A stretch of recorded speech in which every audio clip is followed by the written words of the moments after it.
Good evening, folks. I've been here the whole time. I just thought I'd listen to the menu music one more time, you know, take it all in for this final time before I uninstall everything.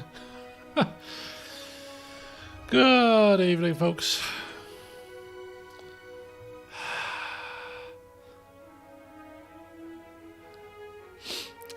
So good, so good. Right, should we continue from where we left off, kind of? I think so. We'll completely ignore what happened at the end of the last session, because I feel a bit foolish, really. Although I still am adamant that the game wasn't explicitly clear enough about the fact that we had to be actually in the Fon Ferris to get through the storm. But I figured it out in the end. Literally about 5 minutes after the session had ended, I thought, let me just try getting into the ship. And I was going to do it during the session, if you remember, but I couldn't be bothered to flip all my people around. So I thought, off camera, I'll just try it. Lo and behold, we sailed straight through. So what I want to do first of all, I'm going to rest here because I had to do all them fights again, and because I was rushing, I didn't really pay much attention, and we lost a couple of people.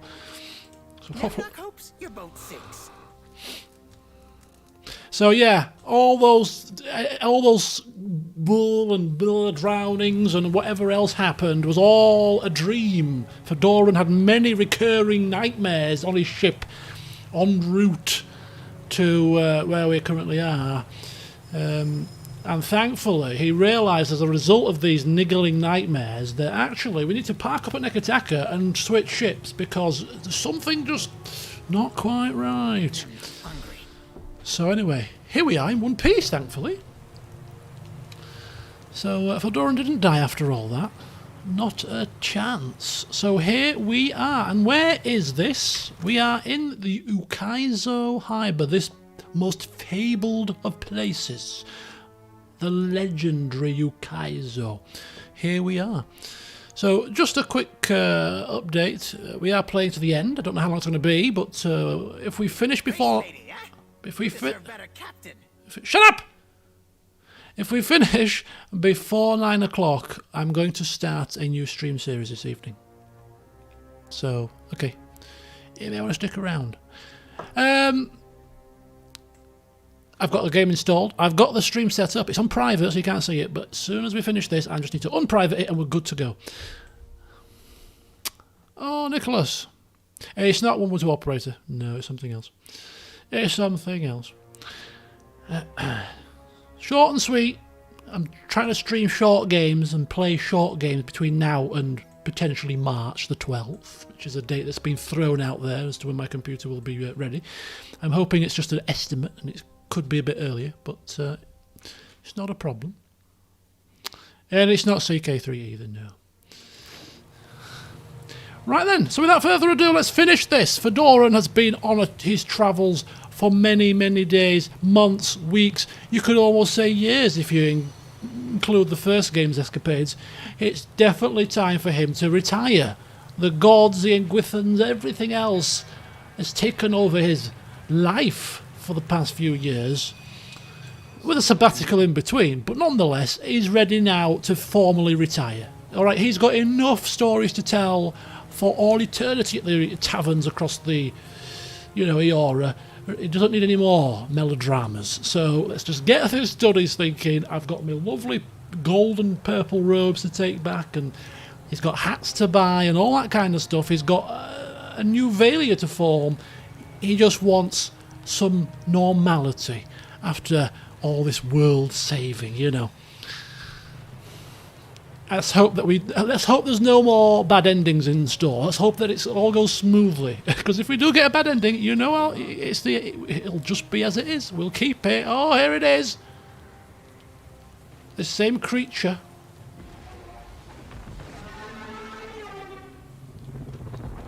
No. We've not started the session with this. No. No, I tell you.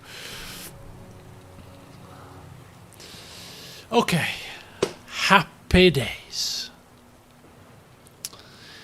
Yes, we didn't fix that. We still have got that situation. We're hoping that Rimmergan dies as a result of Aelphys's plans, and we can just forget that little minor irk where we're going to end up in the Rimmergan's realm for all of eternity when we die. The creature stares down at you with only dim recognition of your presence. Water drips down the tip of its mallet-like head. Whoa, that's where would you even stab something like that? No need to fear, Adair. No need to fear. I have a feeling in my waters that this creature is not going to attack us, Fedoran says with a degree of strange confidence. I'm not too proud to admit when I'm scared. Terrified, actually. Yes, yes. Well, just leave this to me. I think I have this under control. The construct turns to the sound of speech, showing only dim awareness of the meaning. It swivels its head back around to face you. And we are still allied with the pirates. Yes, we are. So alone. Never alone. Exokaizo reached. A voice paws at your mind in a clumsy, unpracticed fashion. You feel something like the mental equivalent of a squint. The creature's like, is that people? I've not seen people here for years.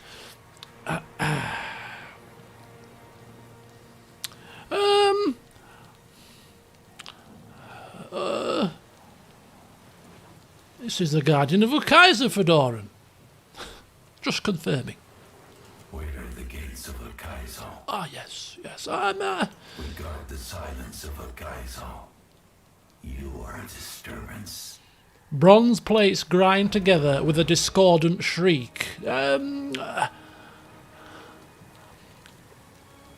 Yes, well, I'm just trying to reach Aelphys, yes, and he's the one that initially has disturbed the peace here. Aelphys has disturbed the bones of Ukaizo. The old pacts permit him to pass. Old pacts. But you will go no further. Adair's looking back at Fedoran like, you said this thing's not going to attack us. Ukaizo is closed. The gates are barred. Okay. In times like this, you just keep things talking. I just want a few answers here before we devolve into a fracas. Our covenant with the old ones does not forbid questions. Does not forbid questions. That's good. That's good. Covenants with old ones. That's also good. Just clinging on to snippets of information that we could use to our benefit here. The living were meant to forget Ukaizo. Nothing can be gained of remembering it. Amid... What sailing? The sailing part was done in the last session 15 times. I didn't want to repeat it again, so I did that off camera, the proper time.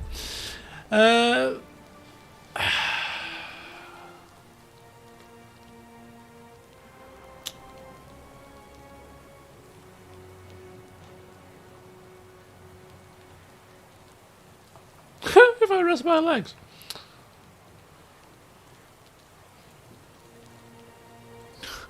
I don't like any of these options.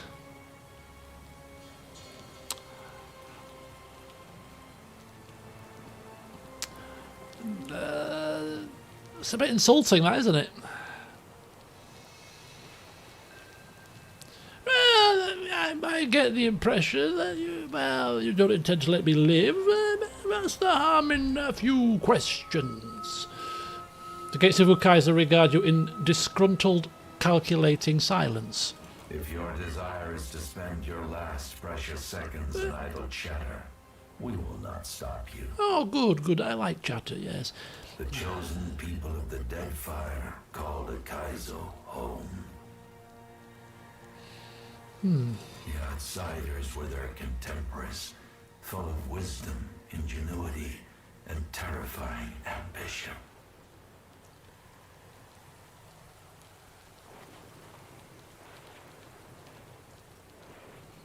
That sure sounds like the Ingwithans. Guess they got around. The outsiders passed from the world.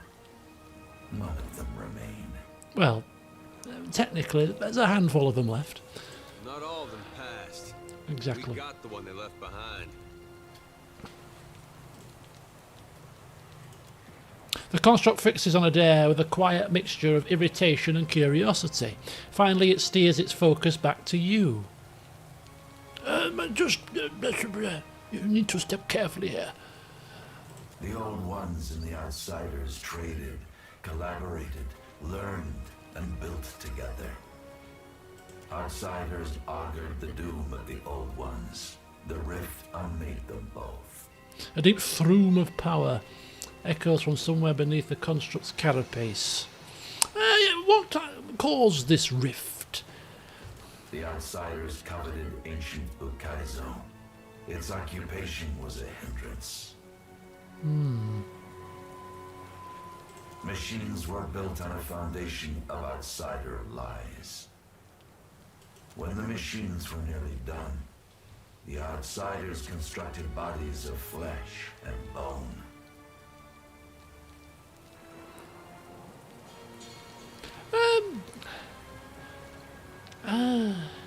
Bodies? Skeletons, now. Their remains littering Great Ukaizo. Oh dear. And what were these machines? Ones which drew the spirits of the dead through a sieve. Yes, I think I know what you're talking about here. Finally, the outsiders fashioned a guardian to stand vigil over their work. Our bond with the old ones compelled us to trust their allies. They offered us a trade, eternal life for eternal service. We were ordered to slam shut the gates of Ukaizo for all time. Well, that's a bit of a bummer, isn't it? But what happened when the machines went active? The outsiders vanished from the world, leaving the old ones dumbfounded. Quiet gave way to chaos. Storms battered the seas. The sleeping hearts of mountains awoke with fury.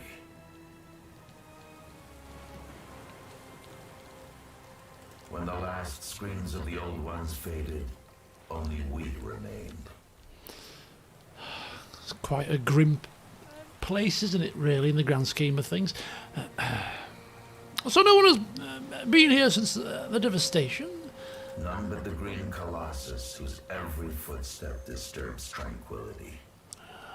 You are the first kith to visit the shores of Lost Ukaizo, and you will be the last.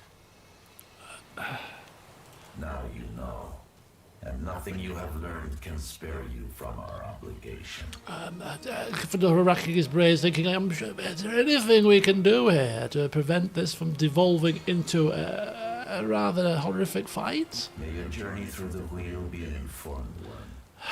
The last gasp attempt here. I didn't come to fight. But if you bar the way, then I have little choice. I have not come through this hell and high water to be turned away by you.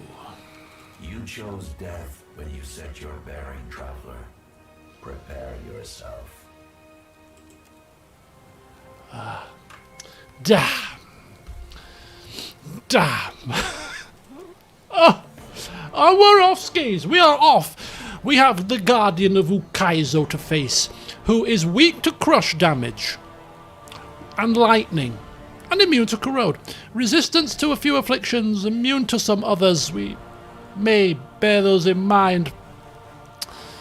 Adair's like, you said, no, I know what I said, Adair. This is no time for picking holes in one's explanations. It's time to fight. Go! Please only be one creature. Just the one. Right, we need to spread out. I got a feeling we need to spread out here. It looks like it's trying to do AoE stuff.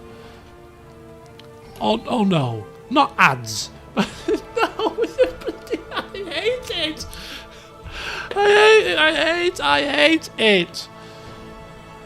I hate it.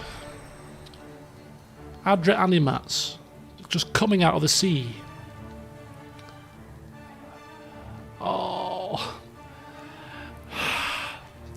Right. Oh, shoot. Right, let's summon some of our own ads, shall we? You want to play the old ad game, do you? Well, I can play that game, pal. Bring forth my own ads. I mean, I don't know if they're going to be as good as yours, but hey, let's try it. Right, we're going to go right slow with this one. Hopefully nobody will attack a Fedoran here. Ooh! Right, this thing, how have we done? I don't have a Kaizo. It's not down as over-leveled, which could be a boon here. Could be a bonus. Adra Skirmisher, Adra Animat, Skirmishers are kind of coming more from this side.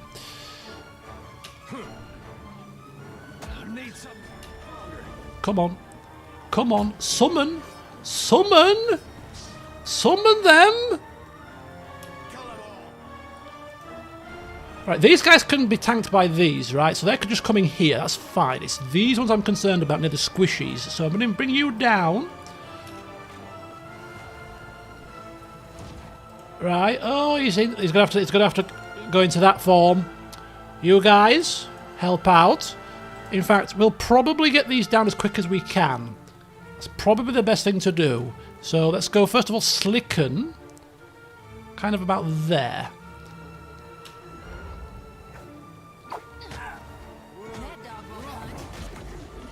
Right, Nadog is going to have to use an an empowered one of them. Perhaps on you.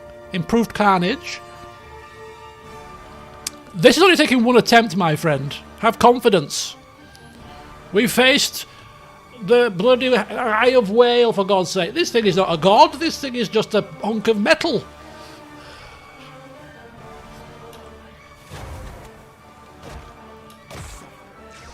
Right, we want you guys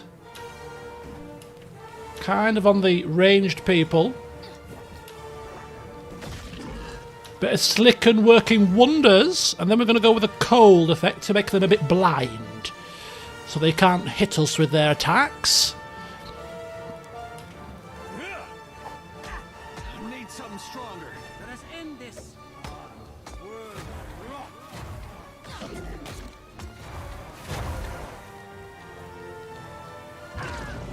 Woo! You nasty piece of work! Right, come out. Come out, pull out. Pull out. Our ads will take care of this situation. No. What we'll do is we'll just throw that out there. We've got the cold effect happening. So we've kind of got these guys under control. So let's now go for an empowered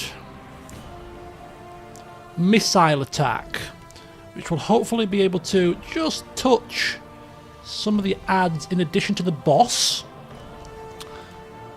And now I've misclicked. Happy days. About there. Should do it. He's lost his head.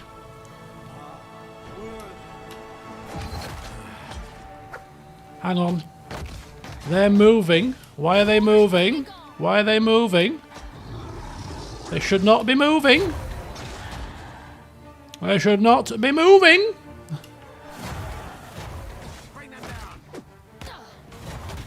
Whoosh! Better try something else. No!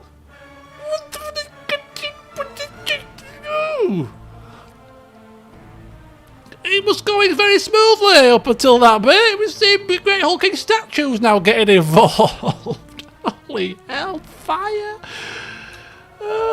Right, you guys just keep tanking, keep tanking. One attempt, it's still one attempt. No, it's still one attempt. Fedoran. Right, what is it weak to? It's weak to crush, and it's so I think crush damage. My old friend's tentacles coming into effect here. We need. It's a bump on a pickle. They're going for my ads. This is good. Distractions. That's not it. Right. It's lightning.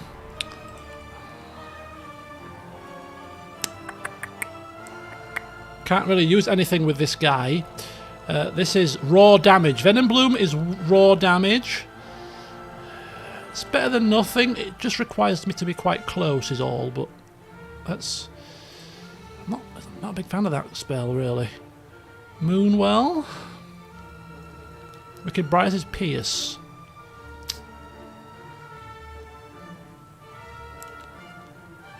I'm going to summon some fresh Spawlings, and then I'll empower one of them, I think. Okay, just attack. Just attack, mate. Jyoti is going to go into beast mode. Try something else. Hey up, hey up, hey up. He's turning. He's turning. No, he's turning. Could somebody please pick him up? You don't mind? There we go. How about you guys? They're weak to corrode. That's good. You do a bit of corrosion damage. Like that. Excellent. You guys keep tanking. Sweet redemption. That's not it. I'm going to speed this up. I don't think this is going to be too much of...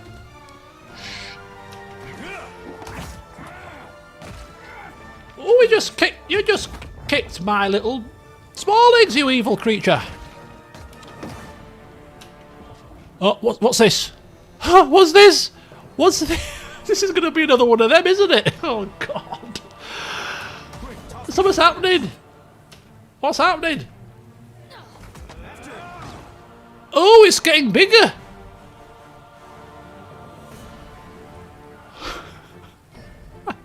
The tentacles are attacking. He's got two heads. Oh my God. Right, carry on. Carry on. There's nothing to see here. Everything is perfectly fine. Okay. Right, let's cast this.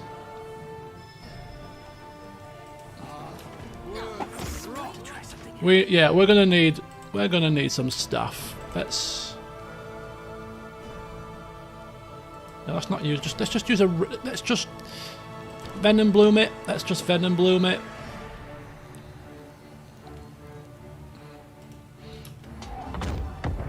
Still alive. I need some Wood and rock.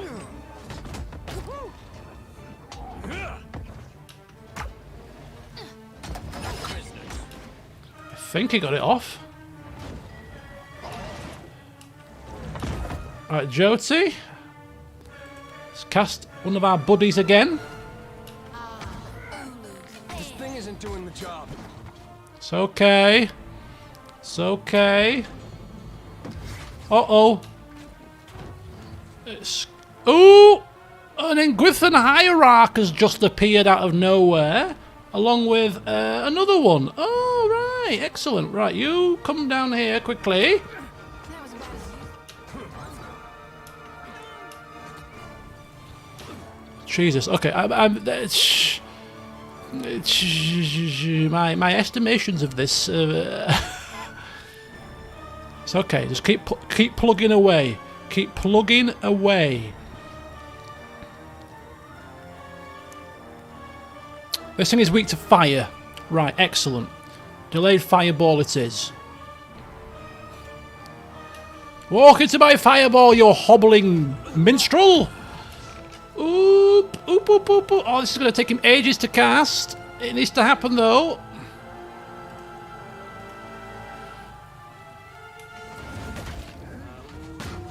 Oh, shit.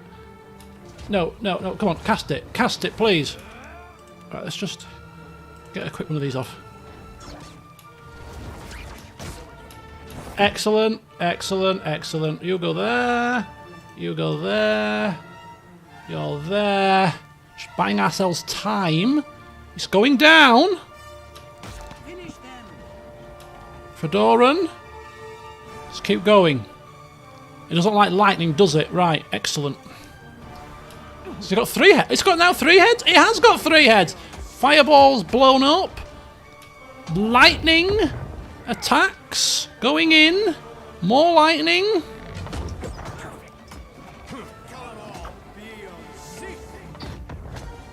Oh, I've lost it. No. What are you doing? Oh, no. No, what are you doing? Oh, he's turned on us. Oh, no. I can't use that again. I could do that. Oh, it doesn't give me that back, though.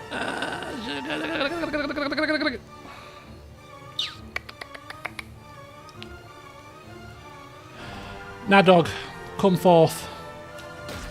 Disengagement attack, I know, but just come for... Oh, pull back.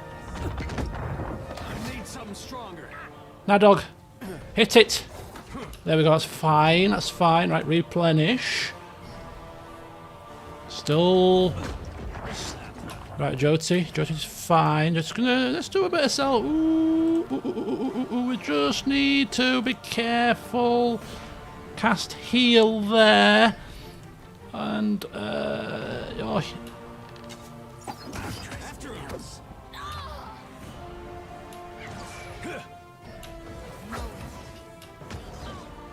Okay.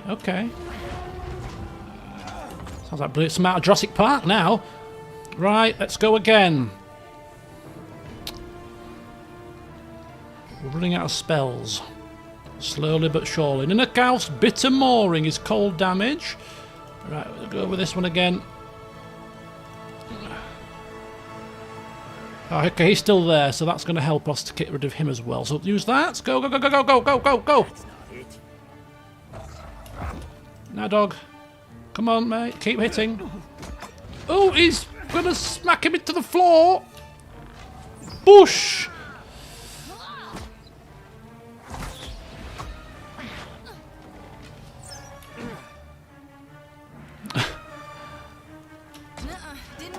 Kill it before it regenerates its health. We've got it.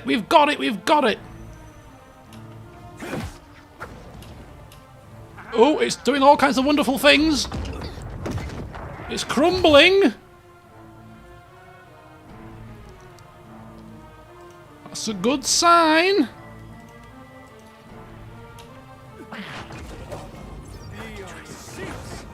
We've got to be careful though, we're still not out of the woods here, you know, because we're still suffering.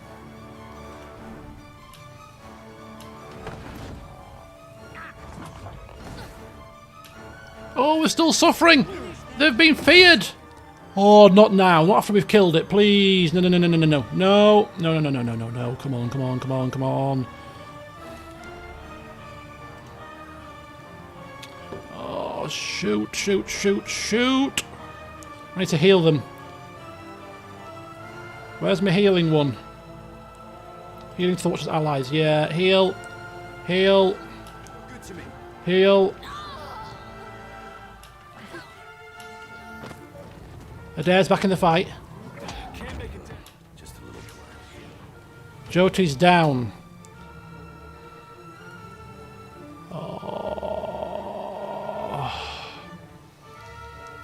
I don't believe this! Lost our healer.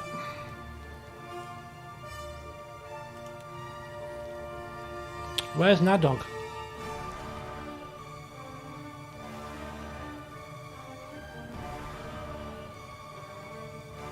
There. Moonwell.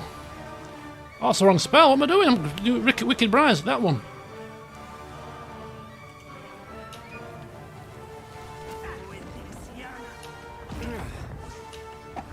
Toss me something else.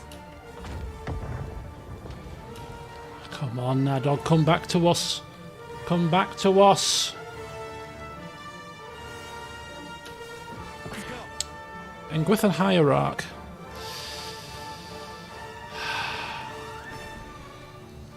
Right, we're going to have to cast some stuff here.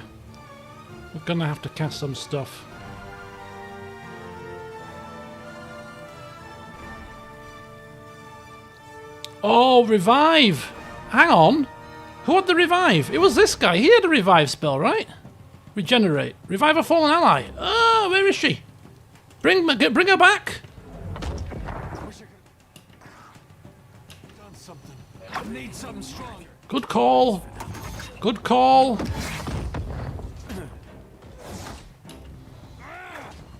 She's back with us. She's back with us. Right, Jyoti. Healing, healing, healing, healing. Heal us quickly. Heal us all. Holy hell. Right, okay, okay, come on, come on. See if we can... You can't blind them probably, but it's an AoE attack, DOT.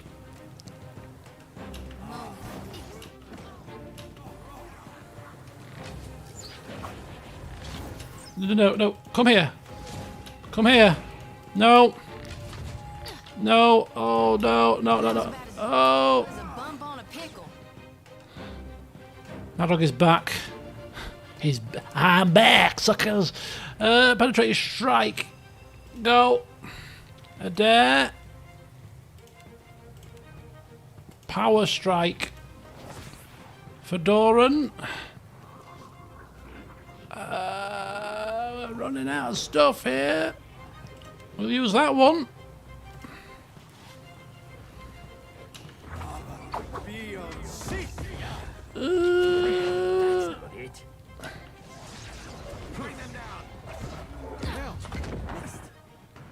He's stuck. He really is knackered, isn't he?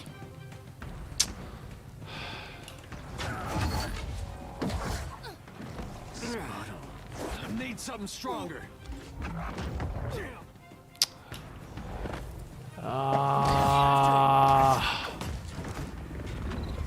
That's it, Josie. Help me! Help me! These creatures, these things.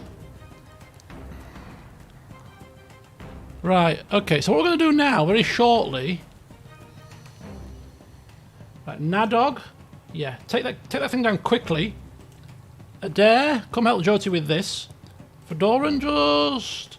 run over here. That dog won't hunt. Run. Let's go again.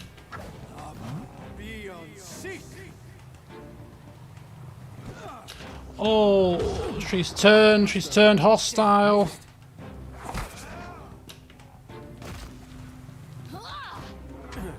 Nadog's coming. It's okay.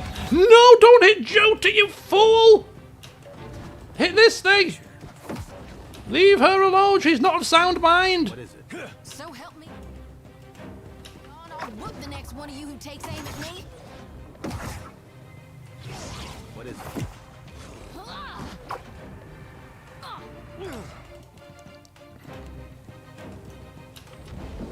Let's go.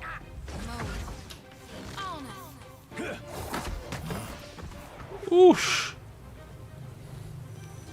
Oh, now we've got a dare! Hitting Nadog! To mix. Oh my god, this is not looking marvellous. We're still not out of the flipping woods yet. She didn't heal. Yeah. Potion sipping time. Oh, people are getting kicked. Still alive. People are getting hit. Reduced healing. Not like this. Are you serious? We are like literally 2 enemies away. Oh man. Jyoti, what are you doing? We need a...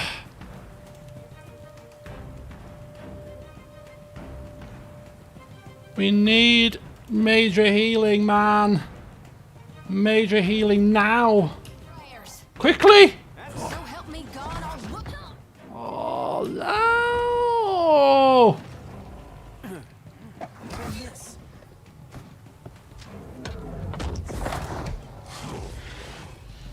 Nadog is still clinging on. I don't know how. I dare hit this thing. No prisoners. Ready to try something else? Nadog is about to fall with one more blow.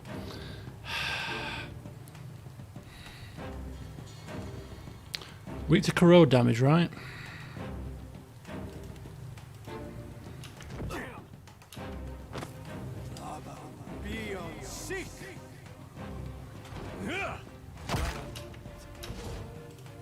Run.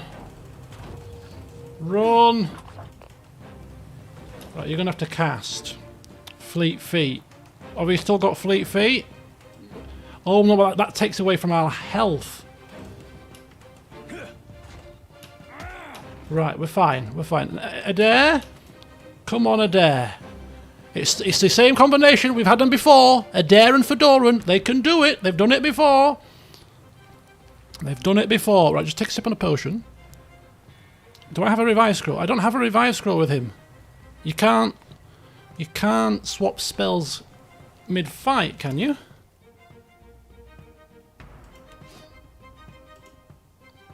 Can't change in combat. She's got all the revive spells. Which reminds me, actually, Fedoran does have some spells. He's got Wilting Wind. Oh, but he's got some kind of spell bane. What does that do? Does that mean we can't cast spells properly? I think we can cast it. It just removes the friendly area. So if we just tap them both like that. Oh, it's going to hit us both though.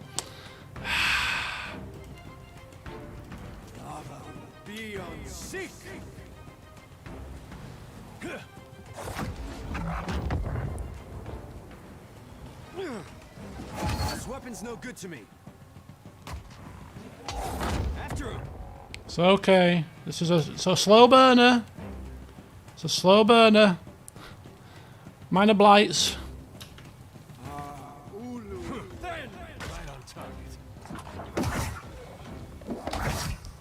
This spellbane, I think, is causing a concern here. We can't physically do anything. That one. Try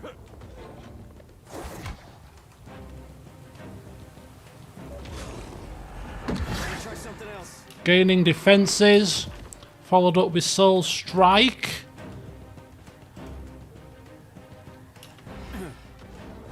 Let's go. Shh. Run. Run.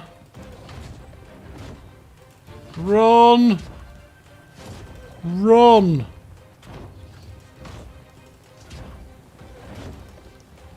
It's okay, I've got this under complete control. Nothing to see here.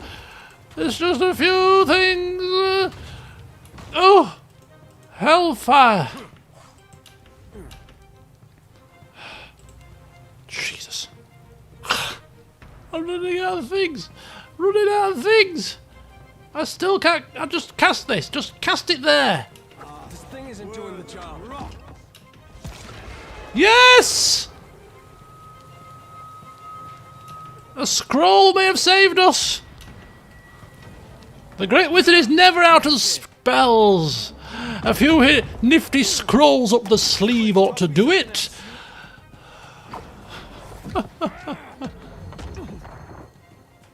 We've got you now, sucker.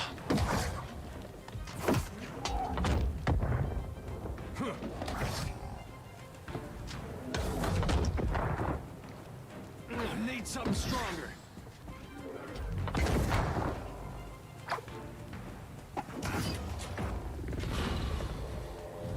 Oh my God. Oh, hellfire.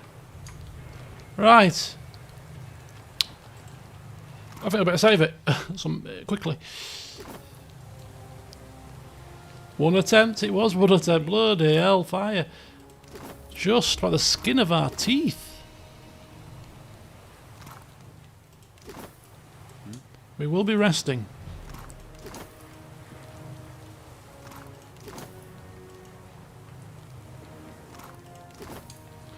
Let's just take a breather, shall we? Shall we take a breather?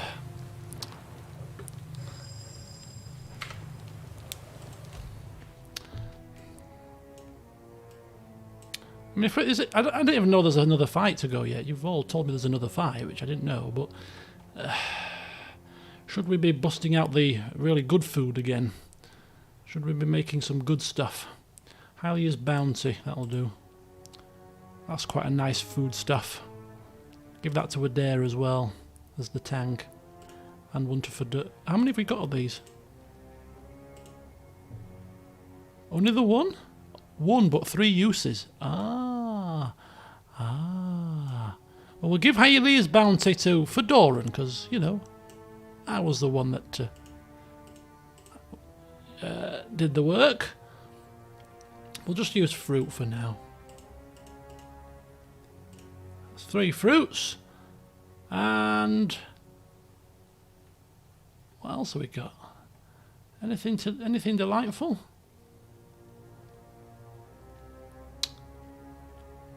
Vegetables. Let's see if you want vegetables. My God, man. Aged shark meat.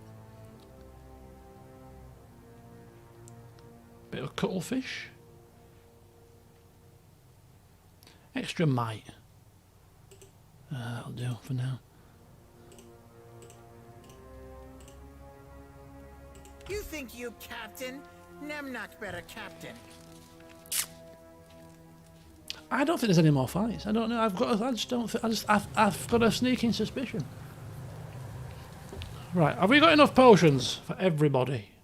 You've got 2 of them. You've only got 1. Can we make any more? Potions of miraculous healing. Yes, we can make 1 more, at least. Who made it? I made it. I'm a potions master as well, you know. So he's got 2 of them. Adair's got 2. 2 should be enough. She's got two scrolls of revival. We'll give 1 to somebody else. Probably Fedoran. He's usually quite belligerent in staying standing. I keep forgetting we do have other summons with these little things that we've never used. Did I give him both? So 2 people have got revive. He's also got regenerate. So that's 3 revives.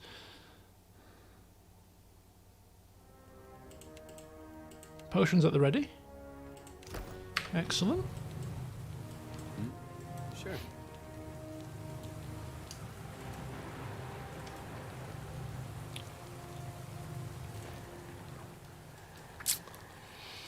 A pile of debris that hums with ancient power.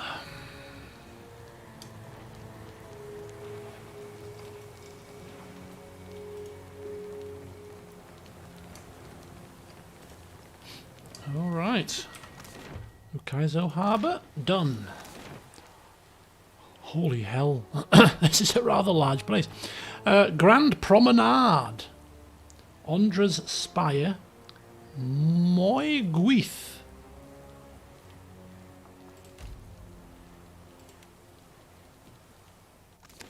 There may be more fights, folks. There looks like a lot of areas to visit. They're not all going to be stress-free either. Perhaps I underestimated how long was left in this game. Yeah, no problem. It's even scarier than in my dreams. Disable the storm. How would we do that exactly?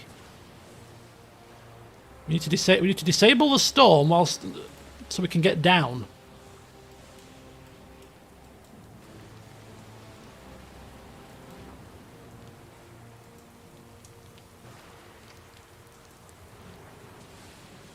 A furious storm obscures a sprawling city below, but you can make out the shape of distant spires reaching up from the flooded ruins. Spirit winds tug on your soul with insistence, like a stern hand trying to pull a cloak from your back. You recall the last time you encountered a Beerwick. It feels like a lifetime ago. Ah, so here we are then. You look to those who accompanied you this far, who risked everything to face the confrontation ahead. Any thoughts about this, Adair? Adair's gaze wanders among glinting archways and half-collapsed spires, his mouth agape. Gilded Vale got its name from the way the wheat fields used to look in the sun. But this place really is gilded. Might as well be a different world. Yes. Well, in a way it was, before it ended. Ended. Yet here we are, all the same. These great people got a funny way of passing on. They disappear from the world, but leave their problems behind for the rest of us to deal with.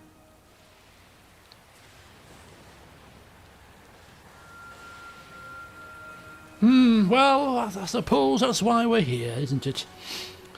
We've come this far, we shall face this. We shall see people through. I guess maybe that's one good thing that's come out of this. Well, at least for me. I got something to do with my life that doesn't involve hauling or shoveling. I even got a friend or two out of it. Whole world's about to face the biggest test it ever saw. What Aethys is doing, it's gonna change everything. We may not survive. Kith, I mean. God of redemption, trying to redeem the gods. What a mess. Jyoti, on the tip of your tongue something? We gonna do this or what? We've made it this far, yet we're still alive. Might as well square off with my god before our luck runs dry.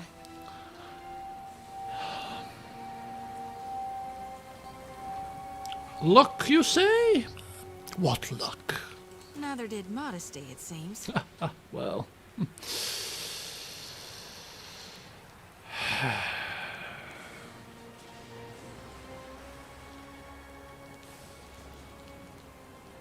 Well, was it worth it in the end to chase down your god?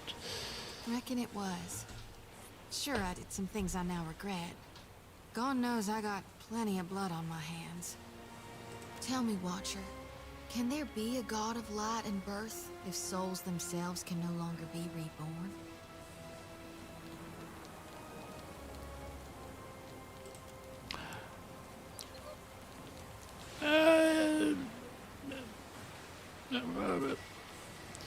If we survive, I'll tell you. All right? I'll hold you to that. Good. I thought it'd be different how it turned out. But I couldn't dream of any other way. Now then, shall we go face my god for one last time? Find out what it is we can or can't do in these end times. Whether we're meant to wither or thrive. I suppose, yes. Let's get to it. Consider me your second shadow. Okay, we're off. Now, dog, you got something to say? No, it's okay. I'm moving on. You just chop things to death. We don't need you to speak. Sure. In memory of Dumu, Tapua, and Tokima, Ngati's first chosen. No problem. It would be quite cool to. I'm sure it would be quite cool to bring Takeo here for this bit, probably.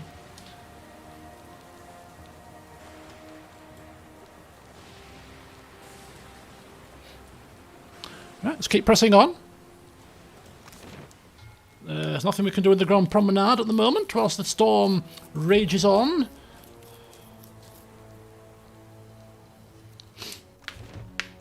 Right, here we are. The spire. Ooh. Do we have any sign of Aethys yet? No? Got it.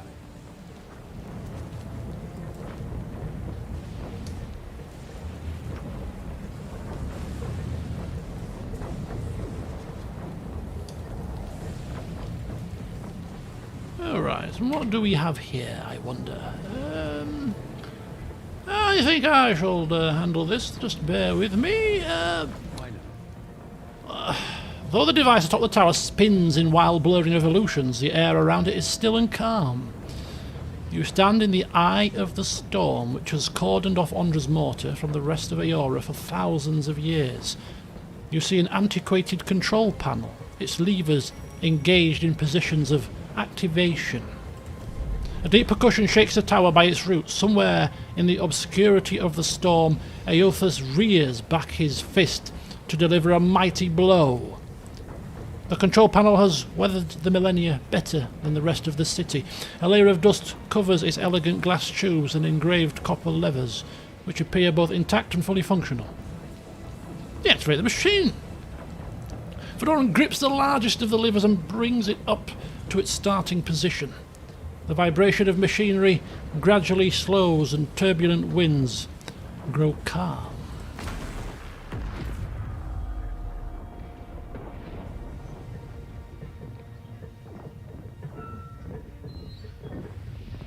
Wow, that is some machine to be able to keep going and going and going for all of that time. Controlling the storm winds down. The clattering of its machinery settles into a low whir and then, at last, hiccups to a halt. Beyond the tower, the black, roiling clouds of Ondra's mortar roll away from the ancient city of Ukaizo, with only a tired sigh of wind to see them off. And on that last breath of wind comes to you a familiar sound. It's like the ring of a bell. It's like being a butler. Ding ding, can I have a cup of tea? What do you want, Berath? The bell's ringing is soft, not the clangor and torrent you've grown used to. It calls to your soul, and your soul yearns to follow it. Your soul flees from your body and into the beyond, chasing that sound. It leads you at last to Berath's realm, to that cold platform and room of endless doors. Watcher, your journey nears its conclusion. The pallid knight stands before you, her gaunt face impassive.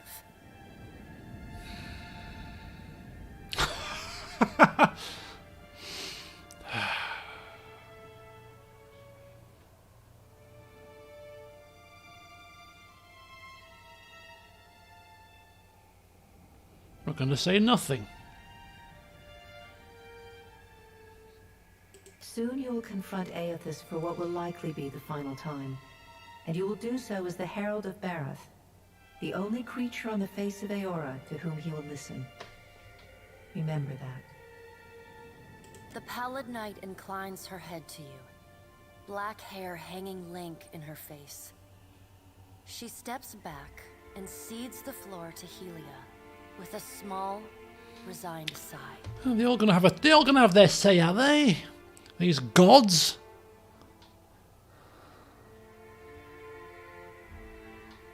If Eothas truly intends to go through with his mad plan to destroy the wheel, a generation's worth of souls will be trapped in the in-between. So many would suffer. How can Eothas be so cruel? He cannot just abandon them. Eothas must help the Kith find a quick solution.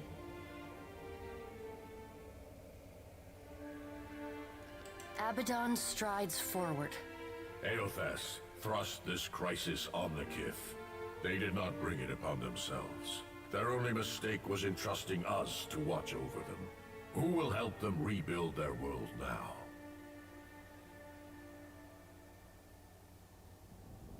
Eothas will reveal every secret of the gods.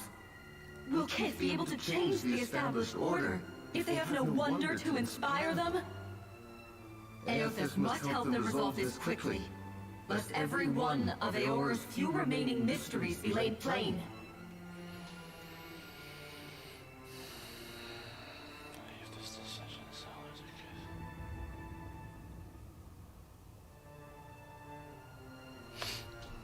Nope. Say nothing. With the wheel destroyed, Kith will tear themselves apart. It is the gods' duty to prevent that happening, lest they doom us all. And as Kith must be ruled, so too must the gods.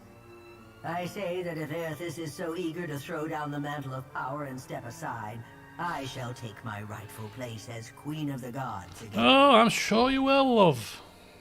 Kith are strongest when they follow our lead, and we are strongest when we lead in turn. United in purpose with the gods, Kith can accomplish things that without us, they could never have even begun. They must be shown their boundaries to surpass them. I mean, it would be quite catastrophic for a lot of people to come to the realization that their gods are, you know, these shambolic things. But the more they flap their gums, Kith will not solve Aethys' puzzle on their own. And without an established order to fight against, the bonds that bind them dissolve, and they fight amongst themselves.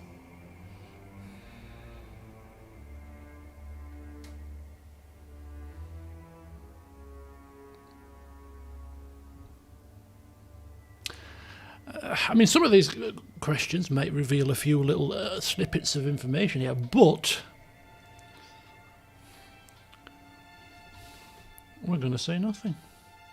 We're drinking in all of their words, and it's just going in, boring into our head. We're sick at this point of hearing it. Boudica's firm hand is but the motherly smothering of Helia by another name. Mortals should have no special advantages. Only once Kith have striven to improve themselves through trial will they truly know their measure. Kith must suffer to find their strength if they are to survive the world into which Aethys drags them. Our intervention in your struggle would be a cruelty and counter to our purpose. He lets his words hang in the air for a moment. Gaze, level with your own.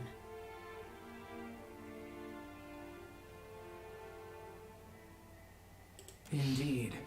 Kith must discover for themselves what it is they are worth, and of what it is they are capable. What we do for them, they do not learn for themselves. Trial breeds ingenuity.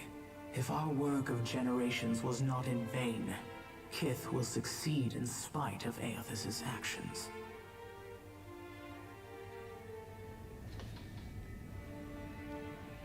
I have faith in Kith's ability to meet Aethys' challenge. Do not mistake my words for indifference, Watcher. They are born from a fierce belief in your potential, not a refutation of it. Well, of all the people.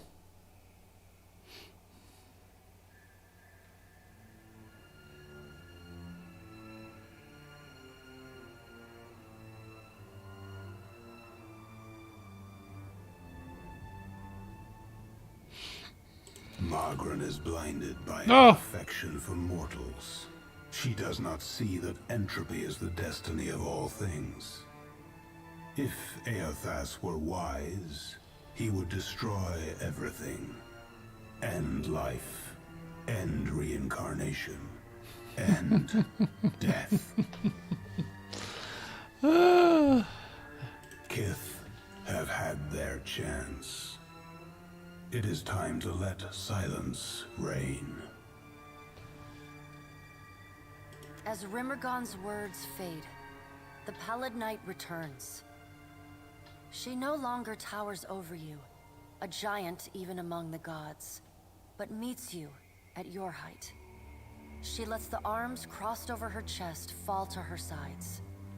She speaks to you openly, plainly, an expression almost like tenderness, turning up the corners of her lips. Well, Watcher, you know where we stand. What do you believe? I get a speaking part, do I now? I've listened for your bloody chatterings. Right, we might say something at this point. Okay, what we're going to say.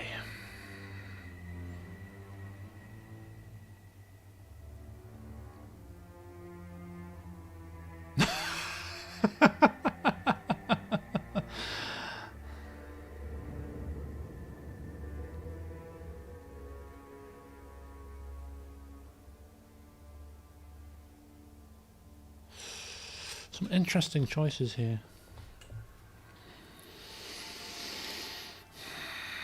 I mean, of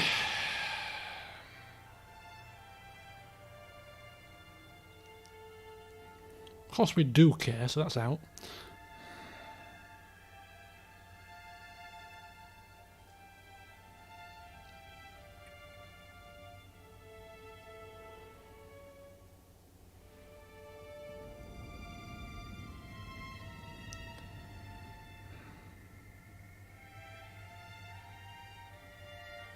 Sacrifice.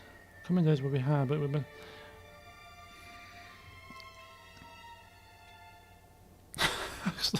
I'm kind of drawn to this one. I mean, how long have they had here, these gods? And they've cocked everything up. Bickering and fighting like children. Like, treating us like puppets. No, you've had your chance. I think it's time that we took it from here. I only suggest that you walk into this future with eyes wide, Watcher. Oh, they're very wide. The mantle of responsibility is a heavy one, broad though Kith's shoulders may be.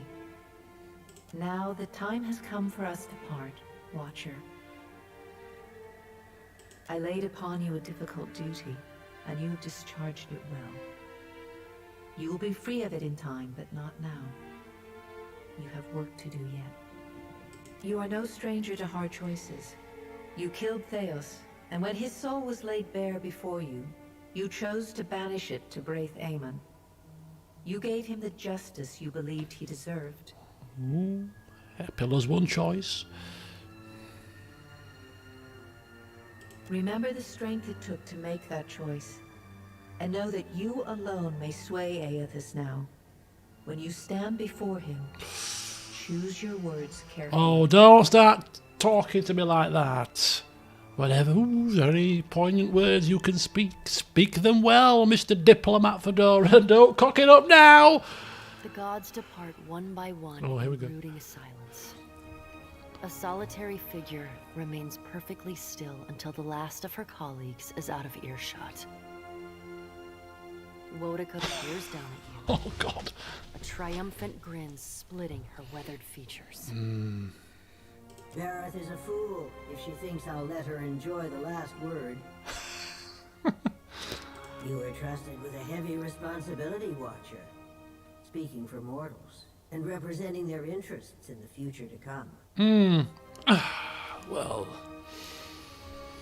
out of interest, Wodika, did my choices teach you anything about us? You've reminded me why I never depend on the judgment of others. Never did I imagine the Deadfire, Ukaizo, and our greatest achievements falling into the hands of pirates. Bronte clings to power, but the Principe barely tolerate their centralized leadership. His devious reign cannot last. Oh, was pitching in there with Ferranti. Might not have been the best choice for Doran. This is a stinging indictment of the trading companies in the Hawana, who couldn't even protect the Deadfire's most valued asset from a fleet of drunken simpletons. Well, drunken simpletons is a little on the harsh side. With firm leadership, they could be put to good use. And yet, they have earned your confidence in a gamble that could decide the fate of all mortals.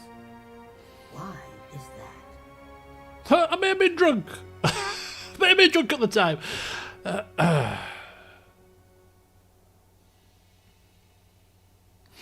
not a big fan of any of these options. See, we're not going to cast down the trading companies.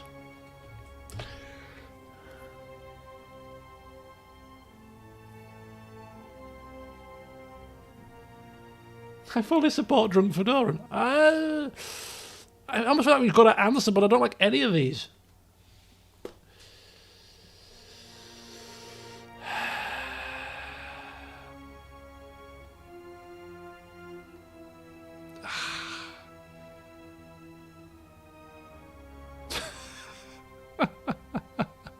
Drunk Fedoran. I mean, he's got a sense of humour, slight sense of humour down there. Consider my curiosity appeased. For now, in our grandest plans, you are a singularly unpredictable variable. What can I say? A touch of rum shared with the pirates? I'm a sucker for rum. You play a dangerous game by investing your hope in others. Deception and failure are woven into the fabric of mortals. I can safely promise that they will disappoint you before long. Ah, inspirational as ever, Whittaker. Encouragement is not in my portfolio. You come to me for justice, vengeance, and harsh reality. Harsh reality, yeah, certainly got that, don't we? Whether you heeded my wisdom or not, everything you've done to get this far has informed our view of mortal kind. I hope you're satisfied with your performance. We've learned much from each other.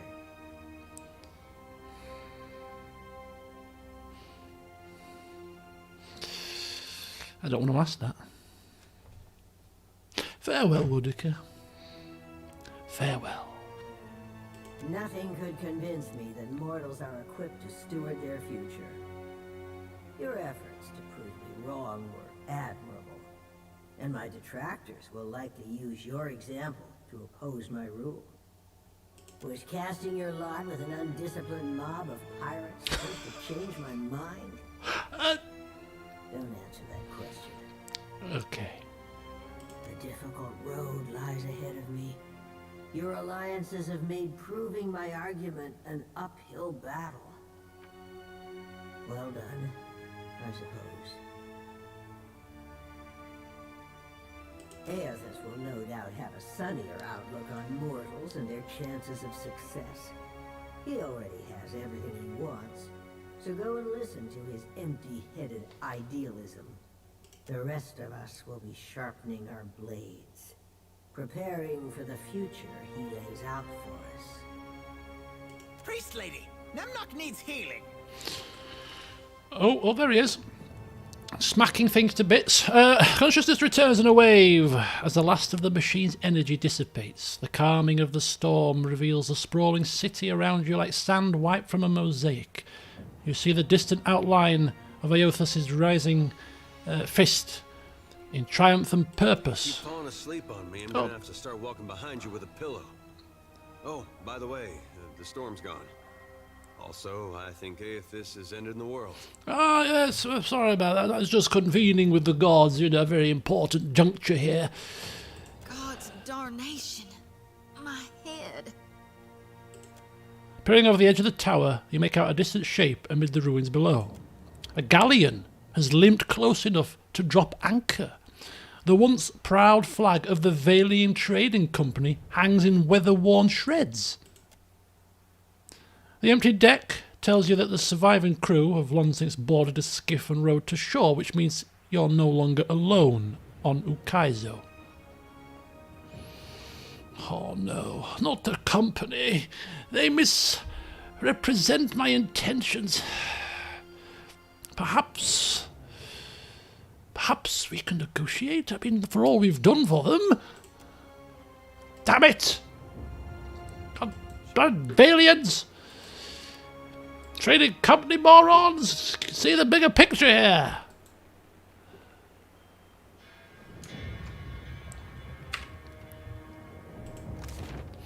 Right, Grand Promenade, I think.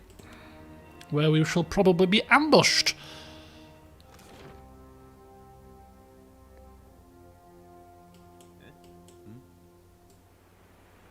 Got it. Watcher! I suspected you'd be trouble the day I heard your name. Palgina? Castol carried your candle right up until the end. And here the poor fool used to be such a fine judge of character. You have always known where my loyalties are, Watcher.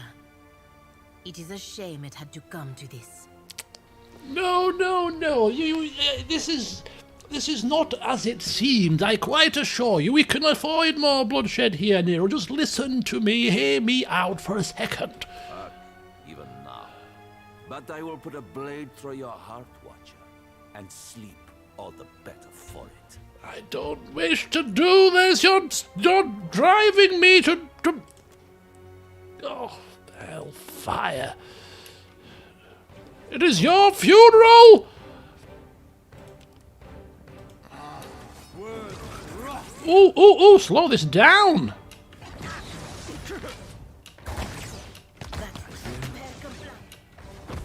Oh, hellfire. Why? Why can they not see the bloody bigger picture in all of this? They won't let me explain myself. Not much longer. It's beyond me.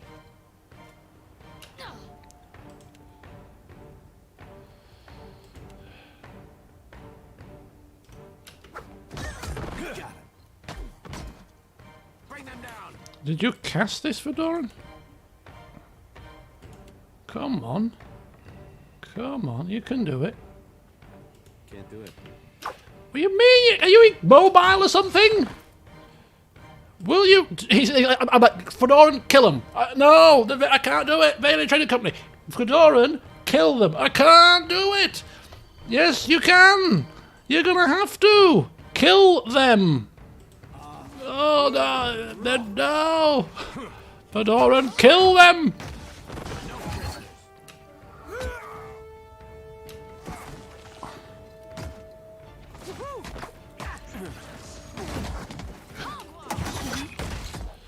Ooh, Palagina's gonna die. Palagina's already dead. She's dying. No, Palagina, no. Why? Happy to oblige.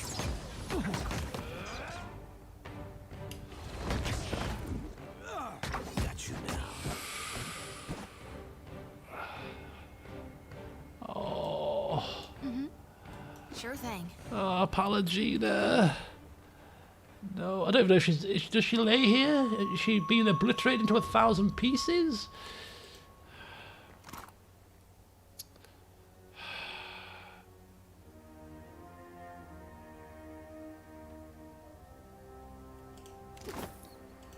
God damn it. Violet Redemption.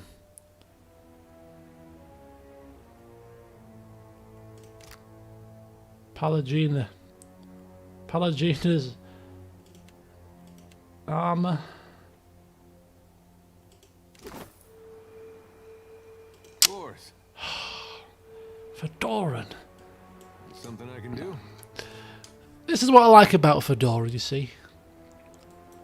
Although he has the best of intentions in his head, sometimes he just gets things horribly wrong. Oh dear. It's not perfect, is he? By any stretch of the imagination. Right, down we can go.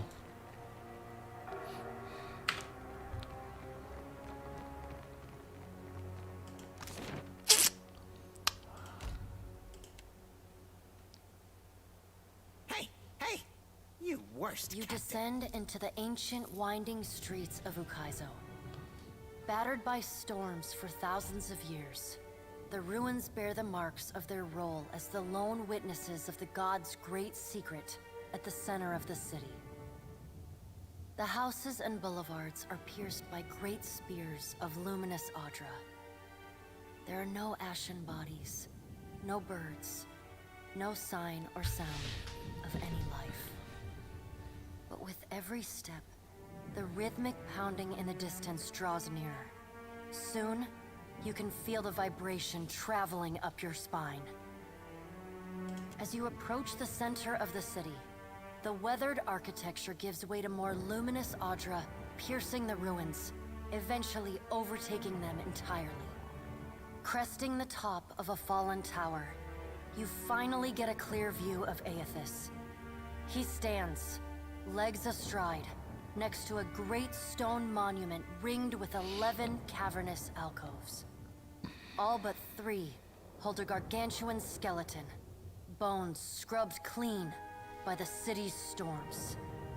An immense Angwithan machine floats above the monument, suspended by invisible energy emanating from a well of light beneath it. Great brass rings spin around a core of metal and Audra at the machine's center. Periodically, Aethys's massive arms swing back. The movement alone is enough to draw great gusts of wind toward him.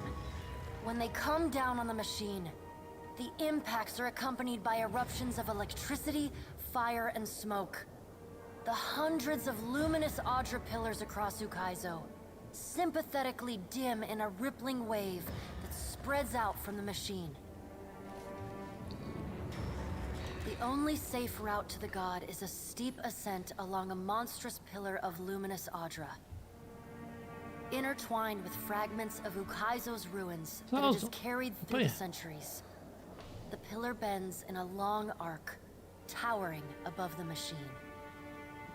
The pillar levels out near Aethys's head, a silent observer to the destruction of the machine it has grown beside over thousands of years. You weave your way along a treacherous, rain-slicked path up the pillar's skyward side. As you arrive at the top, you catch Aethys's attention. Fist pulled back, he pauses to observe you. With the same gentleness he showed at Ashen Maw, he lowers his arm and turns toward you.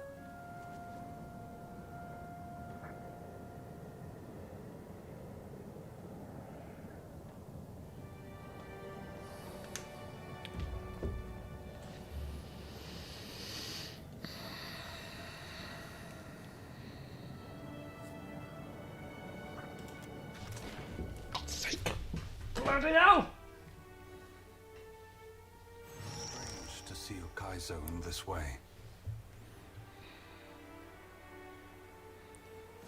Hello again. It may be hard to picture, but this city was once full of life. The Huana, yes, but also Kith from many other cultures. Phone was buzzing. Bloody constant WhatsApp messages. Get on me wick. Great hanging trees shadowed these boulevards. Gardens sprawled across the open rooftops. Each spring, a festival procession would wind its way from the hillside into this valley.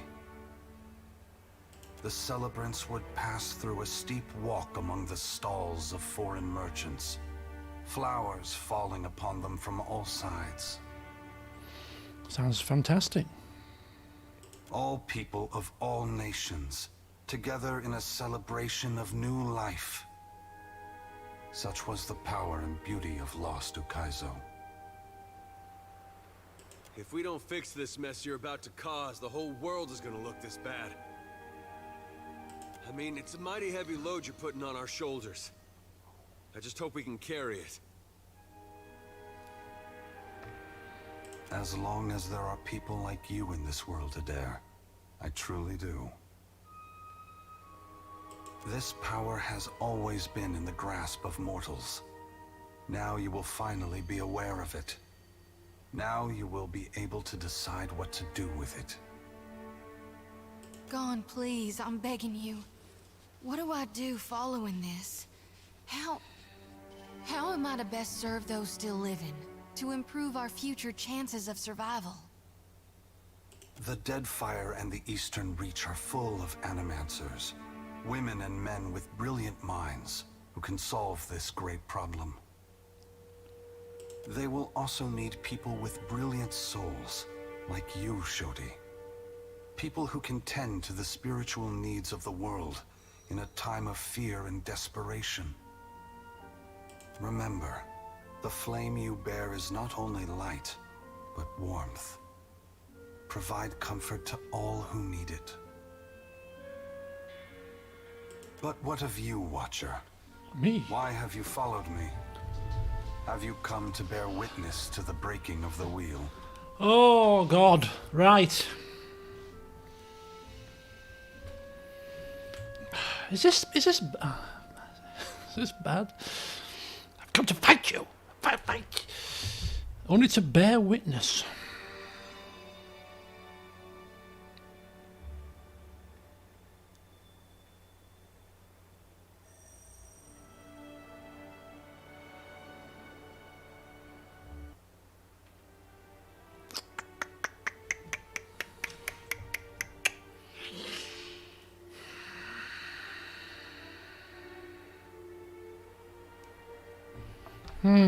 Interesting. I mean, how true is this one? They probably will.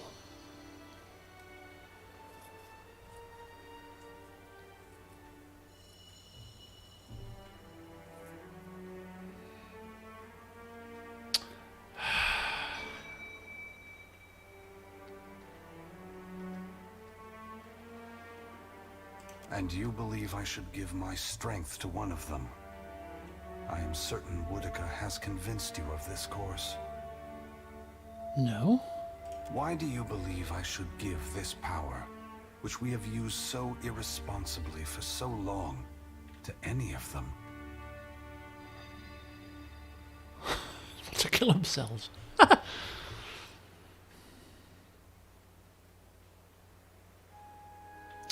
Okay.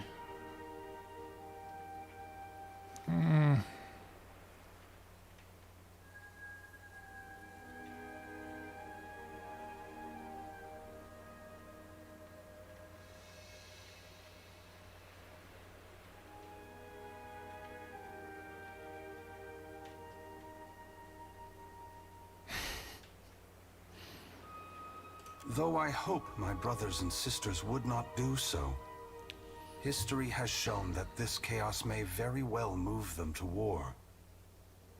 You have convinced me, Watcher. The gods do need a strong leader. I will ensure they have one after I am gone. Bit of leadership, yes. They've been left to their own. They're bickering children, as I said before. Indulge me in a moment's curiosity. There is something I wish to know about Eora, about Kith, that I can only learn through your eyes. Oh, well. Ooh, just bear with me.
Man, big decisions here.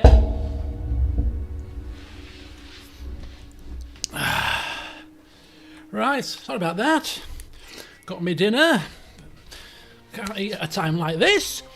Okay, so there's something I wish to know. I can learn through your eyes. You're not taking my eyes.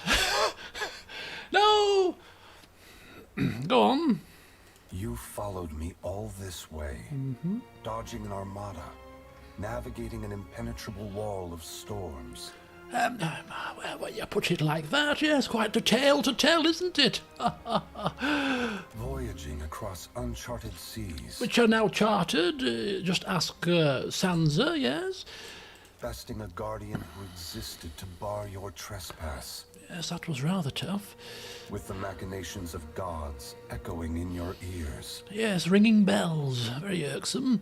All the while trusting in the institutions of Kith to get you this far. And earning their trust in turn. Whatever else happens this day, that much is remarkable. Well, I suppose, thank you. I believe that mortals possess the strength to collaborate and shape a future of their own design. Not all of my brothers and sisters agree. Yes, I've gathered that from the conversations we've had, yes. By relying on others and coming together in a time of crisis, you illustrate my point.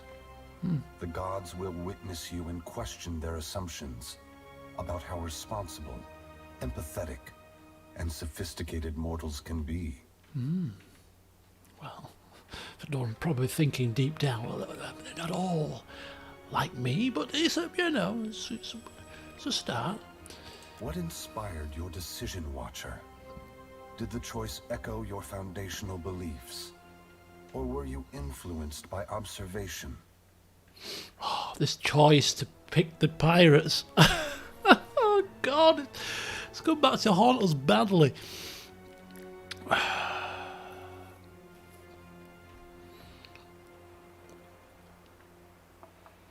Yes, the Principe showed unity, adaptation, yes, and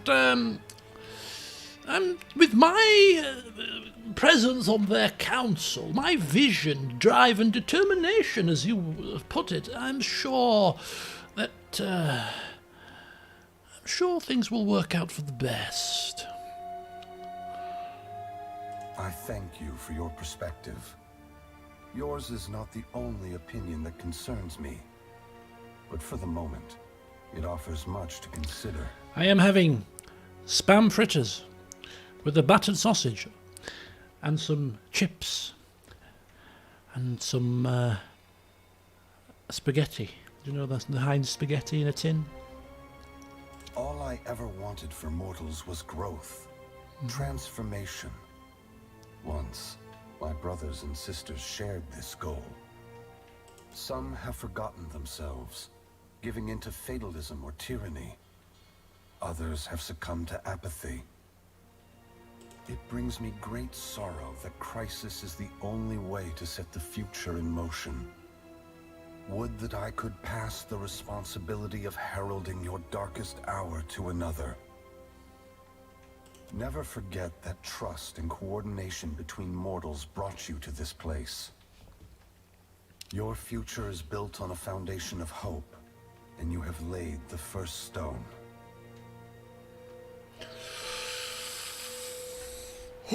Okay, I think we might have maybe a couple of questions while we're here. Ask. You are entitled to any answer that is mine to give. Okay, there's some good questions here. I haven't forgotten you for getting over my bloody hats, you stupid android giant, you. What happens after the wheel breaks? The great work of the Ingwithans falls to ruin. Reincarnation as we know it will end. Souls which currently await new life in the beyond will be born into the world as normal, but their numbers will not replenish. So, the ones that are stuck in limbo will come back, but after that, you're gone. Okay. Anything that dies will tarry in the void of the in-between, awaiting the motion of a wheel that no longer turns. Oh, that's quite bad, really. Once the beyond has emptied, every birth will be hollow-born. Other maladies of the soul may follow, and plague those who linger in life. That doesn't sound marvellous. Unless mortals work together to carve a new path, the essence of life will be trapped in the netherworld. Gods will starve. Eora will grow silent and cold. Wow.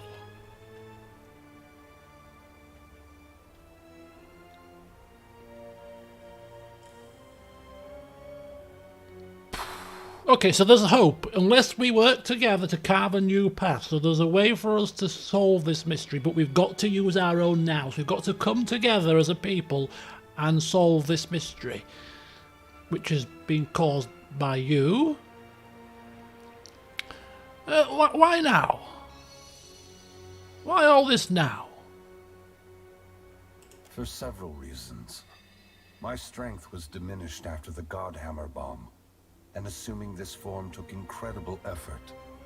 Yes, I'm sure it did. Keep hats. With so many vying for control of the Deadfire, I also saw a ripe opportunity for mortals to cast aside their differences and stand together as one.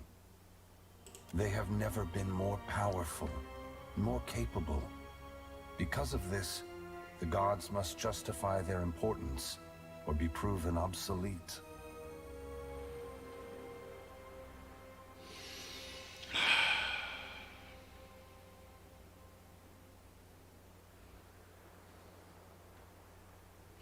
Why won't reincarnation just go back to how it was before the wheel? When we tamed the cycle of reincarnation, we broke what had once functioned naturally and without intervention. The flow of essence will not normalize on its own. Essence will simply pool in the void of the in-between, never passing through Adra networks to the beyond. The dead will be left to wander in darkness, confusion, and sorrow. Hellfire. Right, well, we better make this work, haven't we?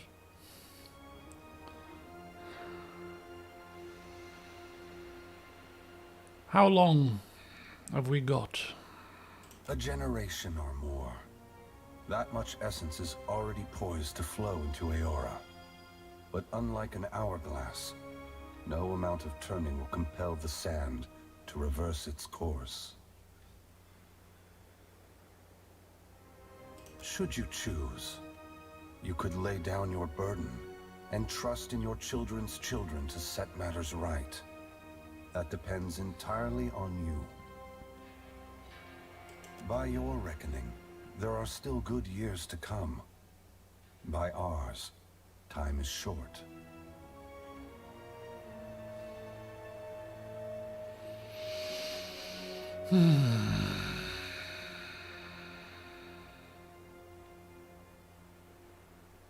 Okay, I've asked enough questions now. Thank you. What's next? I must attend to my final work now.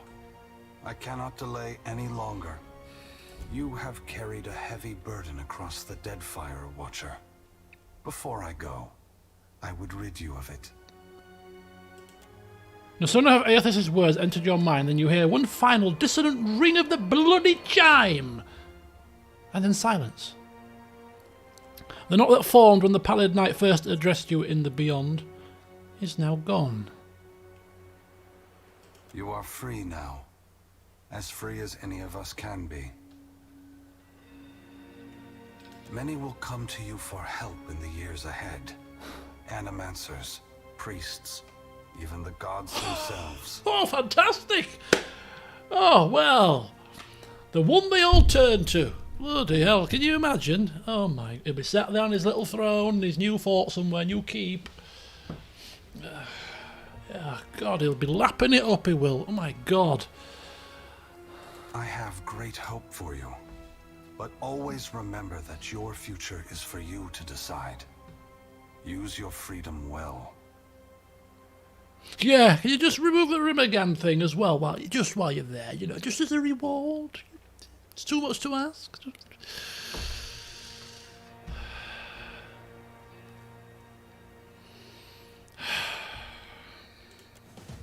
Oh. Aethys squares himself to the machine. As you move to a safe distance, he draws his fists back and resumes his assault. The blows rain down with increased fervor, but the machine perseveres in spite of his efforts. Spreading his arms wide, Aethys draws power from the luminous Adra clustered around the valley. The energy courses through his body, limbs overflowing with intense light and waves of heat. He returns to his task, each strike bringing with it the sound of cracking stone and twisting metal, the flickering of luminous Adra across Ukaizo. As the ancient machine finally begins to succumb to his strength, so too does Aethys's body. Built to withstand the passage of thousands of years, the great Adra statue has finally been pushed beyond its limits. Cracks appear along the hands, then race up the arms. Aethys does not slow his assault, but continues unabated. Its brass rings twisted, the machine spins erratically but withstands the relentless barrage. Aethys stands astride it and pummels the base of the machine. Soul energy begins to flare out from the machine's heart, warping the air with the intense heat. Aethys drives his right fist into the machine's center, the core of metal and Adra. The god lets out a deafening shout, something between a cry of anguish and a roar of exultation. You see Aethys's arm shatter upward from his hand through his elbow. A flash of light and heat bursts from the core, accompanied by a cacophony of destruction. The moment passes. As Aethys's shout echoes throughout the valley, your eyes begin to recover. The god's work is accomplished. The great machine of Ukaizo has been destroyed. The wheel has been unmade. Oh dear.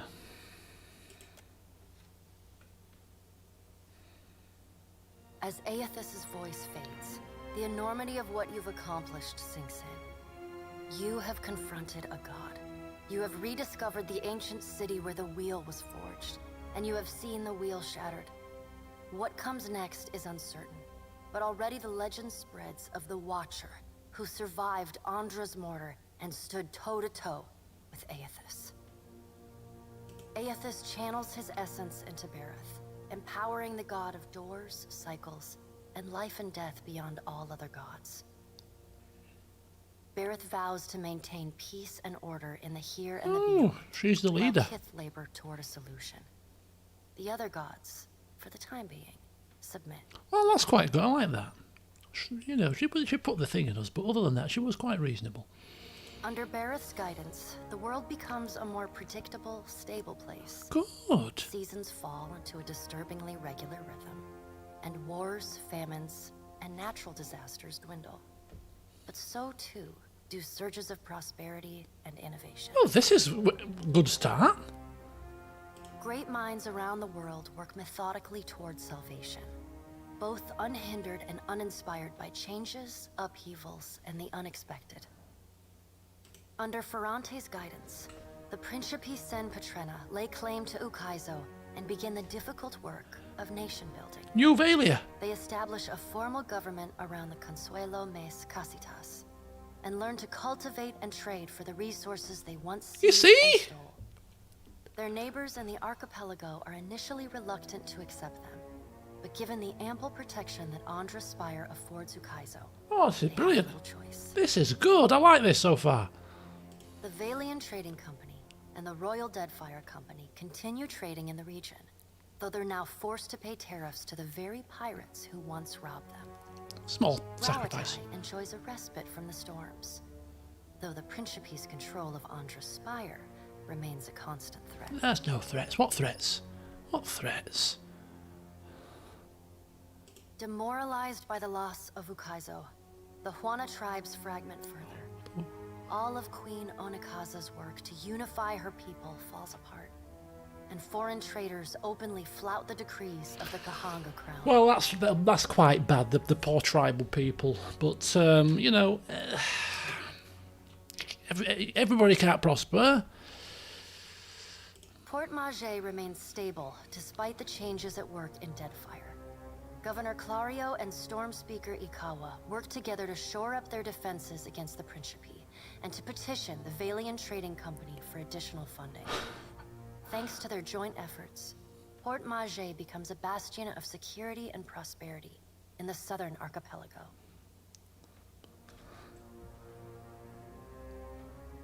Well, yeah, that's good. As the balance of power changes in Deadfire, so too does Nekataka transform. Pirates, smugglers, and other criminals flow into the city, openly flouting its laws. Oh, God.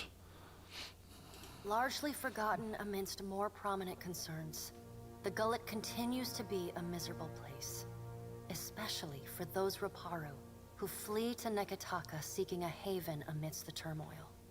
For them, the Grand City is a promise cruelly broken. Everything isn't worse. You missed the earlier good bits. People were prospering and innovation, and these are just the minute details. These are the small details. You've got to think bigger picture. Bigger picture, everything's rosy. Smaller little pockets of areas, bit hard done by. It's the nature of the world, isn't it? The Water Shapers Guild is allowed to remain in Nekataka. What pirates? Its members continue their arcane art and dream of finding the ancient secrets of their practice. Guild is fine, look. Takeo's happy. Your brief encounter with Letharn proves deeply influential for the children of the Dawnstars. Children of the Dawnstars? Yeah, good. He comes to recognize his nightmares and the scene at Hisongo as Aethys' final warning to his people. Unite in strength and faith, or perish forever. As word of Aethys' deeds at Ukaizo spreads, his fellow Dawnstars take this message to heart. As Aethys pours his essence into Bareth, so too do the children of the Dawnstars pour their faith into the god of doors and cycles, life and death. Some pray for guidance and order. Others take it upon themselves to enforce it. They sharpen their scythes and sickles to defend the peace they have been granted. They failed Aethys before. They will not fail Bareth now. That's good, you see. Redirected their attention, their faith. And she's doing a good job. The Adra at Pokakohara is restored. But the rumored Valian Trading Company post never comes to Tikawara. Torn between waiting and seeking better fortunes elsewhere, the tribe gradually scatters in fragments. I mean, this poor Hawana tribe has really not done very well, have they, all this? To the misfortune of many, a group of slavers remains entrenched on Crookspur. While they profit off the misery of Kith, no one is able to stop them. You help. The dragon, Neraskirlas, no longer passes between Aora and the White Void, and the dead flow slowly breaks apart, exposing the temple long frozen within.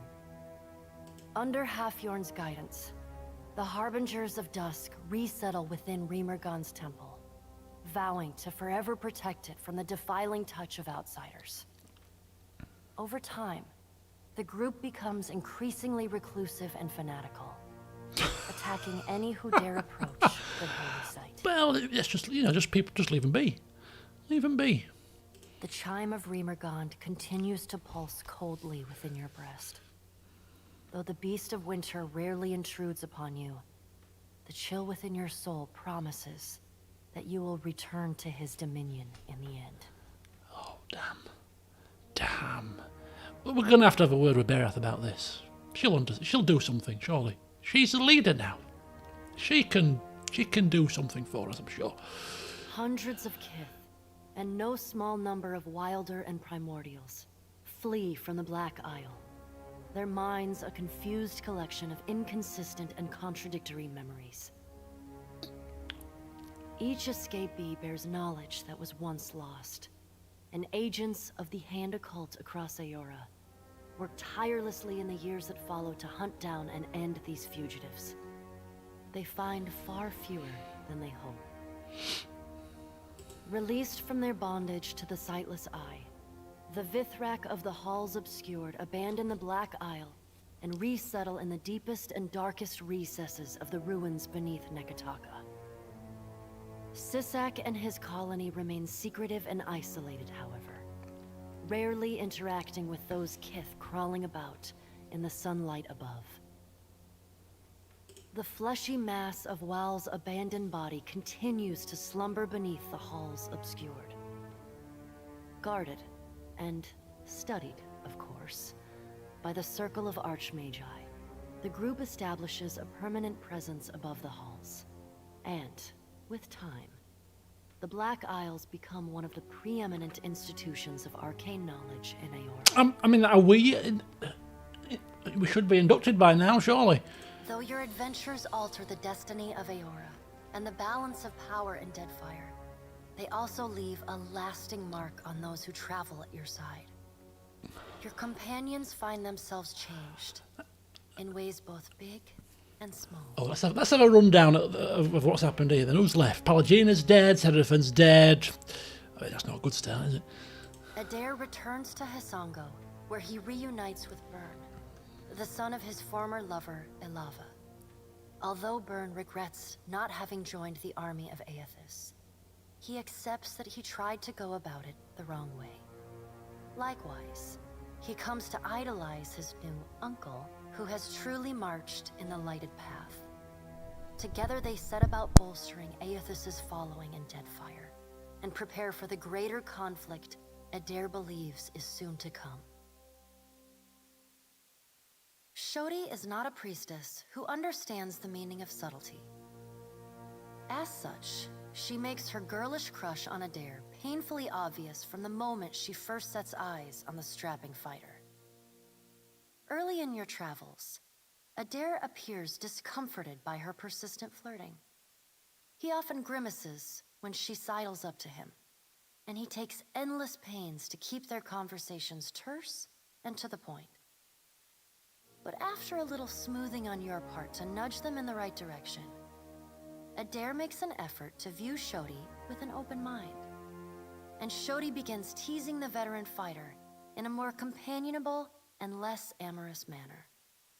After saving each other's hides a couple times and sharing more than a few laughs, the two form an easy, and you suspect, lifelong friendship. Seemingly lit with an inner glow, Shodi takes to a new life of mission work with gusto. She still is committed to shepherding souls forgone, but having realigned her goals with that of her fellow Dawnstars, she now endeavors to help the living as much as the dead. As you travel the Deadfire, you find her sleeping better and laughing more often. When the time comes for her to return to her temple in Neketaka, it's with a clear wistfulness and much lip-biting on her part. She leaves you with her sickle and a hastily scrawled note. It reads, "A keepsake from a path once walked.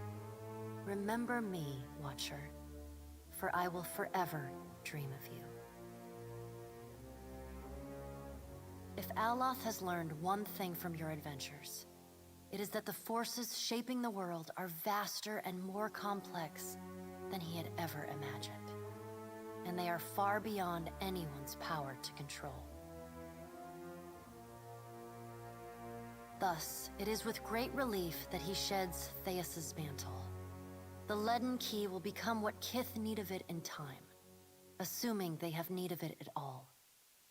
Time away from the Navy gives Maya Rua some perspective on how Rawatai conducted the Deadfire occupation. No sooner does she return to active duty than she voices her frustrations over some of the more underhanded tactics she witnessed and carried out in the name of the homeland. Her voice carries all the way to the Ranganui, who reminds his admirals that battles are won by superior tactics, but war is a battle of precedent, and winning is not always a victory. The people listen. She looks forward to seeing her brother again. So does Ashiza.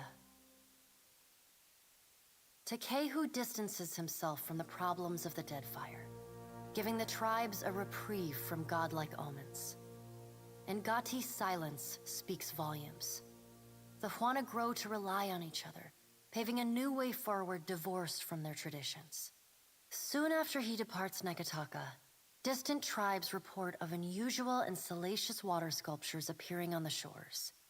These quaint visitations are widely celebrated. The identity of the artist, ever an open question.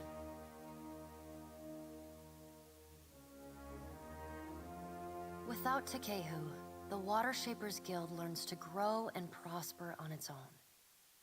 The established forms and philosophies of water shaping evolve over time. The pace is slow and uncoordinated, but hopeful. He bids you farewell, suggesting that you seek your next adventure in a brothel or tavern, where consequences begin and end at the front door. He sounds eager to leave old conflicts in the past. Your pursuit of Aethys and your journey to Ukaizo signal the end of forces that have shaped the lives of Kith and the course of nations. The cycle of reincarnation has been broken. The storms of Andra's mortar have calmed. Yet each ending promises a new beginning.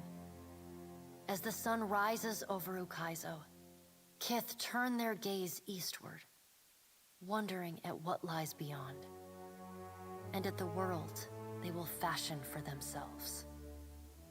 As the Watcher of Cadnua and the former Herald of Bareth, you return to your ship and begin the long journey home. You hope for calm weather.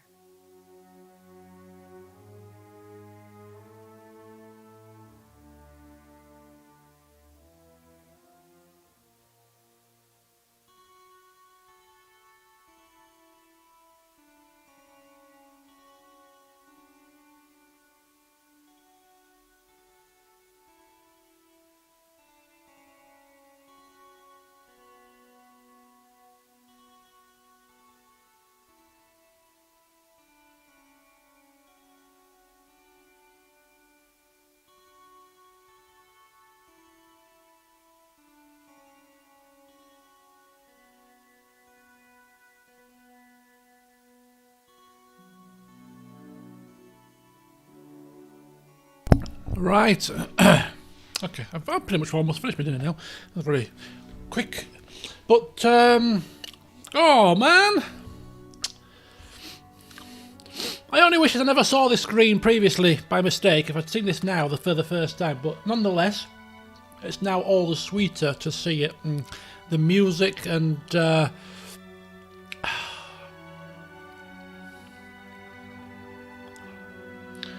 know, when I sit here and I'm like, it's been a good game, you know. I'm like, quite really sad that it's ended, really. Because it's just not only the end of the game, but it's the end of a character for me. You know, I really, really enjoyed playing Fedoran. I really did. I don't know what the situation will be in the future with any further games or Vowed or whatever, but I think Fedoran's time is done. So that's the first thing. I'm sad to see him go, because I've really enjoyed him. What a card he was. The game, I've really enjoyed it. I really enjoyed it. You know, big improvement on the first one. The voice acting with all the characters was much welcome. Just like the first game. The second game, the music's been fantastic. You know, I'm a big fan of these isometric kind of old school RPGs anyway. I know not everybody's cup of tea, but you know, I think the difficulty level was pretty good. Obviously, I played the game after the balancing, because the game I think was a bit unbalanced to start with, but I came in late, so it was quite well balanced when I started playing it. And for me, I think the difficulty was quite good. I mean, in the end of the first game, I recall that we sort of breezed through a lot of things quite easily. Because of the levels, you know, we were over level or we whatever, you know. But here, we started out really tough. I remember right at the start of the game, there was a couple of fights I just couldn't do them, and it was really difficult. And yeah, we got a bit more proficient, and it got a little bit easier. But we still with the DLC fights and the end couple of fights there, they were, you know, they were still quite tricky. So that was pretty good. But yeah, I mean, for me, the game was good. The game was really good. I really enjoyed it. And I shall have very fond memories of this. I can tell you now. when I look back in, you know, a few months, maybe a couple of years, I'll be thinking, do you know, Pillars of Eternity 2? Yeah, it's right up there as a very, very enjoyable game. Really, really enjoyed it.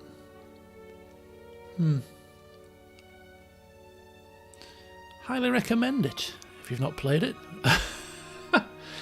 And I'm not one to replay games, but I could see myself just having a bit of a dabble around. There's so many different characters you can create as well, because of the multi-classing, and there's so many different characters, and there was a lot of options in this game that I wanted to say that would suit a character like Godan really well. Some really sharp and short and sometimes outright hilarious responses. But obviously I have not said them with Fedoran because he wouldn't say them. So I'll be really intrigued to see what some of those options would bring. So there would be. I mean, I might have give it another couple of years. I may revisit this, maybe not in full, but certainly, you know, dip in. And you've got the Beras blessings as well. I've unlocked a load of them, so that can spice up your second playthrough a little bit. So yeah, I mean, I'm struggling to think of areas that I didn't enjoy. I'm struggling to think of any. I mean, there will be areas, but at the moment I'm struggling to think. You know, I had a boatload ready for Outer Worlds that I didn't enjoy, but for this one, you know, that you could speed the combat up and slow it down at your own speed. You could speed the game up, so if you had to backtrack and stuff, you could do that quickly. You know, I enjoyed the tavern music, and the Wild Mare was my second home.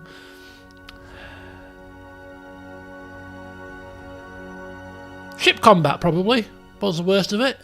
Come to think of it, ship combat. I think that was probably the worst bit, to be honest. I didn't enjoy that particularly much, the text part of it, and it just became a situation where you're just going to bore. You know, it's just best thing to do is just bored, just bored all the time. It's just the easiest way to do it. Yeah, ship combat. I don't think it worked very well. They tried it. Some people might like it, but for me personally, I'm just not a big fan. But yeah, I think that was one of the things that I didn't enjoy so much. The DLCs, while I'm on, the DLCs were particularly enjoyable. They provided a lot of, not so much the second one, the Forgotten Sanctum, as much, but especially the Beast of Winter provided a lot of lore, historical lore, that you were left wondering about after the first game, and that was really interesting. The Godhammer part specifically, you know, that was really interesting. And it's not, I'm not a big fan of DLC, so to have a DLC be that gripping, that was really good. Really enjoyed that. So anyway, we've seen this before when we had our sort of nightmares in bed about drowning and whatnot. So we'll end this pretty quickly. But yeah, thank you all for watching this LP. You know, I've really enjoyed it, and yeah, it's been a long one, but glad that most of you that are here now have watched for the entirety. Hope you've enjoyed it as much as I have, and yeah, we'll say one last farewell to our diplomatic, sometimes calamitous, you know, Archmage, hat-wearing Fedoran. It's only 9 o'clock on the dot, so if you give me 5 minutes to just have a last couple of mouthfuls, I'm going to start my new stream series for an hour and a half or so. So keep your eyes peeled, and I'll hopefully see you on the other side. It'll be going up now, the stream on the channel, and I'll be starting it at. I'll start it in about 5 minutes. So thank you all for watching, and see you soon.